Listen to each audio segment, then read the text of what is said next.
xibaar yu wér te wóor ca tàng ba abonnez-vous pour ngeen di mën di jot suñuy vidéo. dal leen ak jàmm seen chaîne bi di Buzz 221 kii di Alioune Ndoye di maire ci commune bu Dakar Plateau yëkkati na ay ŋàññ daal di koy jëmale ci taxawaayu kii di Aminata Mbengue Ndiaye ak leader politique yu daal di bokk ci parti bi di PS jëmale ko si liñ waxoon que ne dañuy sampaat parti boobee di PDS daal di koy doolelaat si li ni mel buñ sukkandikoo ci kii di Alioune Ndoye ne ci mois de décembre 2025 bi ñu daal di génn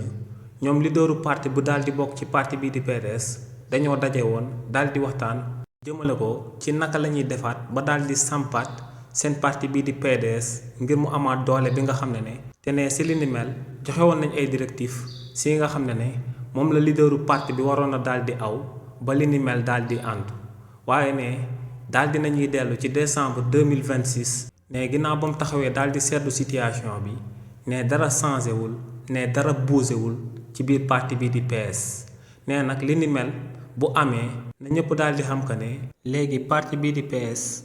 day dox comme benn secte ne ki nga xam ne moom mooy njiit bi te muy kii di Aminata Mbengue Ndiaye ne kookee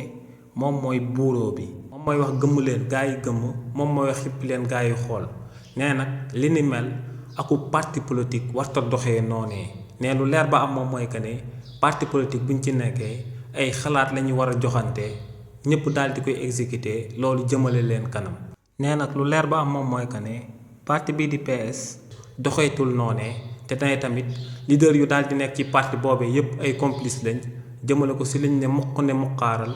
ci seen parti bii di PS waaye tamit kii di Alioune Ndoye ne